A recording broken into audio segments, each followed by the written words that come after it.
In this session, we will see a very popular loop construct in C.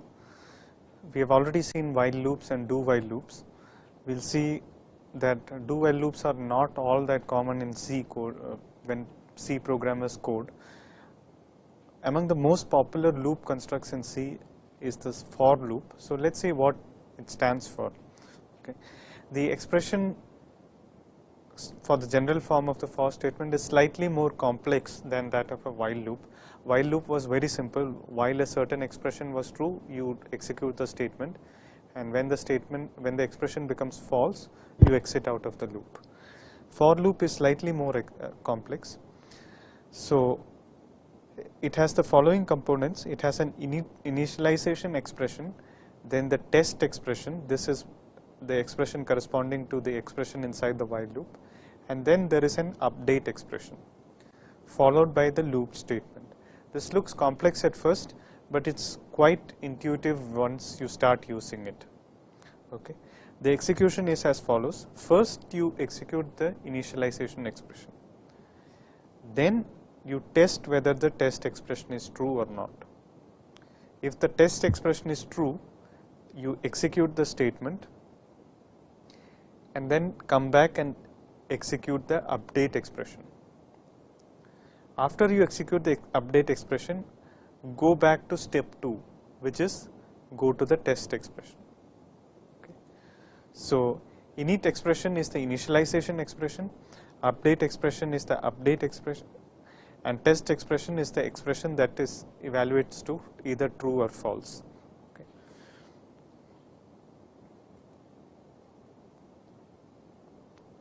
Okay. So if you look at the flow of how the code goes, then it's first you start from the initialization expression, then you go to this first you start with the initialization expression, then you go to the test expression. If the test expression is true, you go to the statement, then you go to the update expression, and you go to the test expression again. Okay. So the loop is here. Okay. You test the expression, execute the statement, update, and test again. Initialization is done only once. So this is the first step, and here is the loop. Okay. So this sounds a bit complex at first, but it's quite simple to use once you get the hang of it. So the execution of the while for loop can be understood in terms of the while loop. Okay. The execution of the for loop is almost equivalent to the following while loop. You have the initialization expression before the while loop, then the test expression, while test expression, then you have statement, and then you have the update expression. Okay. So if you have a for loop, you can write the equivalent code using while loop. So if you say that I don't want to use for loops, here is how you have a for loop, and you can write the equivalent while loop in the following way. Okay. Or if you have a while loop, you can write a equivalent for loop by looking at this form and how it is translated to the corresponding for loop. Now why did I say execution is almost equivalent? We will see this later in the course. Whenever there is a continuous statement or a break statement, you will see that we need to modify this equivalence between the for loop and the while loop. But for now, with the features of C that we have seen so far, the for loop is equivalent to the while loop. Okay. And we will have to modify this slightly later. Okay. So the init expression maps to the first part of the while loop of the for loop. The test expression maps to the second part, and the update expression maps to the third part. Okay. One important thing to notice is that the update expression is after the statement. Okay. So we have the following. First we execute the initialization expression, then we test whether the expression is true. If it is true, you execute the statement, update expression, and then again go to the test expression. If it is true, you execute statement, update, and then test again. Okay. So you initialize the expression, then when the test expression, if it is true, you execute the statement. After the statement is true, After the statement is executed, you update the expression and go back to the test expression, because that is how you execute it in the while loop. You first initialize, then test whether it is true, execute the statement, update, and then go back to the test expression. So this is how a while loop can be translated to a for loop and vice versa. Okay. So let's do some examples. A very simple thing. Let's say that print the sum of reciprocals of the first 100 natural numbers. Okay, so what do I want to do?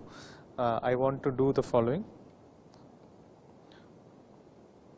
I want to do 1 plus 1 over 2 plus 1 over 3 plus etc. up to 1 over 100. Okay. So how would I do it? I would initialize a variable called sum.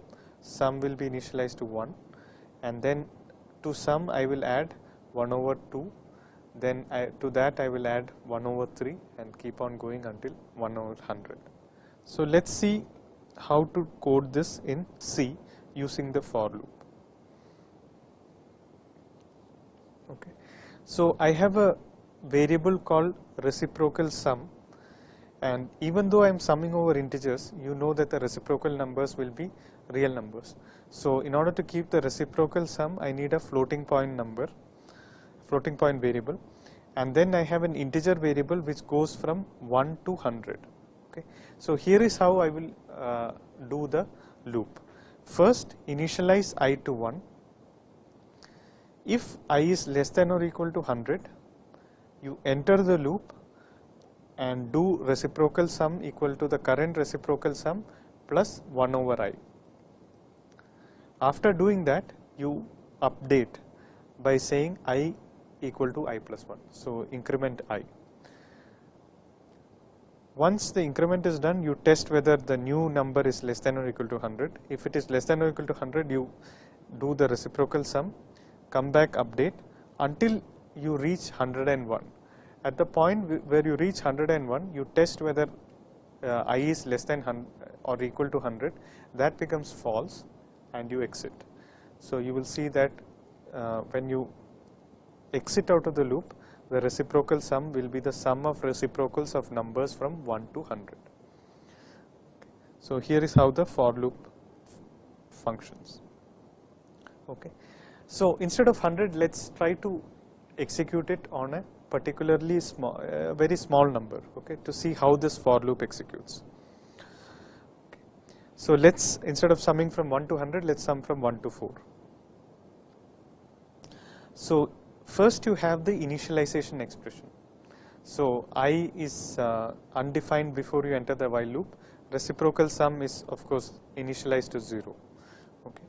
So I can, after initialization, I will be 1. As soon as it is initialized, we will test whether it's less than or equal to 4. 1 is less than or equal to 4, that's true. So you will enter the while loop. You will enter the for loop. Then you add to the reciprocal sum 1 over I. Okay, I is 1, so 1 over 1 is 1. So reciprocal sum will be updated to reciprocal sum plus 1. Okay, so reciprocal sum would be 1. Then you go to the update expression. At this point, you have I equal to I plus 1, so I becomes 2. Okay. Now test whether I is less than or equal to 4. Yes, it is. And enter the loop. So 1 plus 0.5. Then go back to the update expression. I becomes 3 now.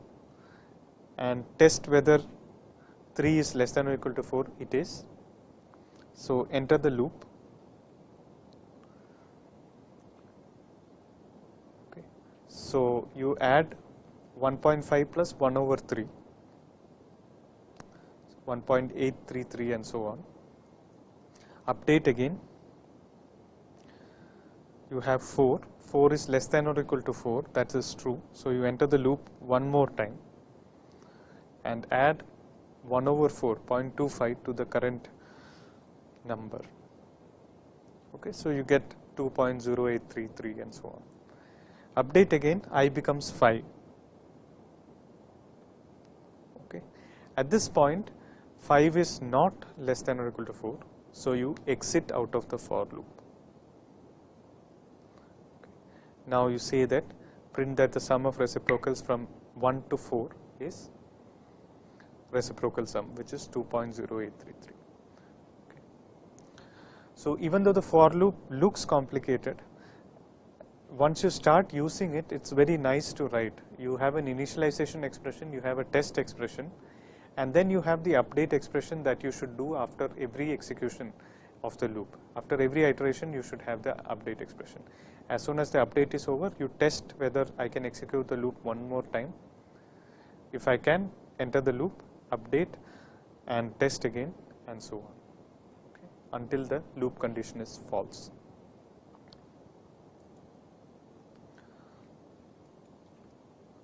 Okay. Let's take another example. You have 2 lines. Okay, the first line contains a single number m, which specifies how many numbers are there in the second line. The second line contains m integers, and we have to just output the sum of the m numbers. Now we know how to do this. We have already done this using a while loop. Let's try to do it using a for loop. Okay. So the sample input is, let's say the first line is 5, and then I have 5 integers on the second line.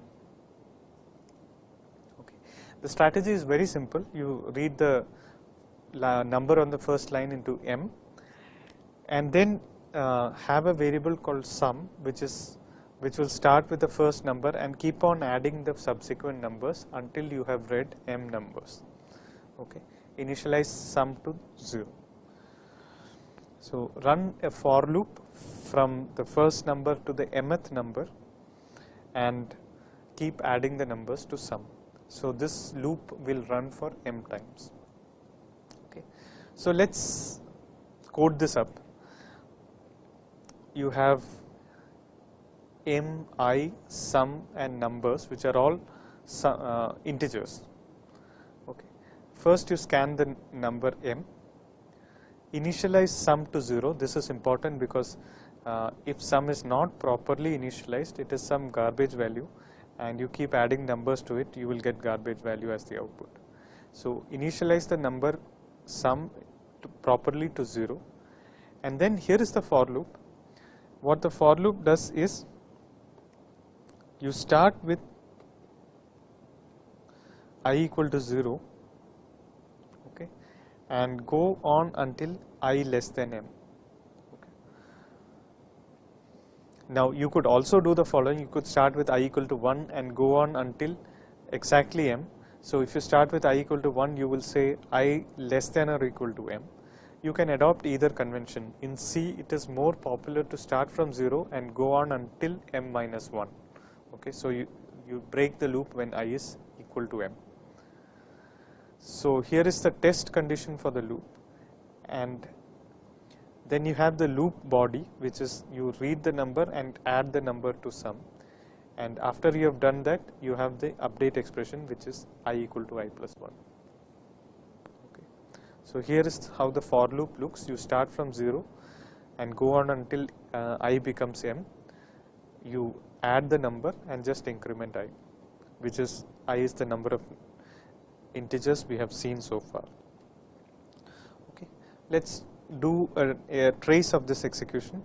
You have these integer variables, and you first read m, which is 5, the number on the first line, and then we do things in order. You have initialized sum to 0. You start with I equal to 0. Once you do the initialization expression, I becomes 0. I is less than m, 0 is less than 5, that's fine. So you execute the loop. Okay. Scan the next number, which is 2. Add it to the sum. So sum becomes 2. Now update. Update is increment I. So I becomes 1 and test whether 1 is less than 5. It is. So you read the next number, add it to the sum. Okay. So the sum becomes 1.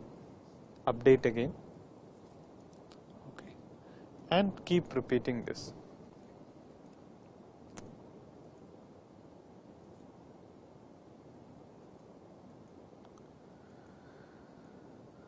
Okay, until you have read all 5 numbers. So when you read the 5th number, I will be 4. After that, you add the 5th number to the summation, and once you are done, I will be incremented to 5. 5 is not less than 5. 5 is equal to 5. So you will exit out of the loop. At this point, you will have the correct sum. So the correct sum will be 25, and you exit out. So the printf will come out on one line. It will say that the sum of given 5 numbers is 25. So what I'll recommend is write the same program using a while loop and a for loop, and see how you can easily go from while to for and for to while. Okay. The advantage of the for loop, and the reason why for loop becomes so popular among programmers, is that in comparison to the while loop, it's first of all, it's easier to read because you have all the initialization expression, the update expression, and the test expression all on one line. So you see what the loop is about. The second is that it involves fewer lines of code than the corresponding while loop. Okay, so it is a very popular loop among programmers. Okay. Now here is a syntactic convenience that C provides us, and let me make this remark as the final thing in this session. Okay. So notice that we had to initialize 2 variables here. So the first is sum was initialized to 0, and the second was that I was initialized to 0. Now wouldn't it be convenient if I could do this together, right? And that's what C provides us. Okay. So I have something known as the comma operator. So the normal comma that we have seen. So in order to initialize multiple variables at the same time, I can say sum equal to 0, comma I equal to 0. Okay. So C will initialize the variables in the order that it is given. First it will initialize sum to 0, and then it will initialize the I equal to 0. Okay. So here is a very syntactically convenient notation that C provides for us. The advantage again is that you end up with fewer lines of code.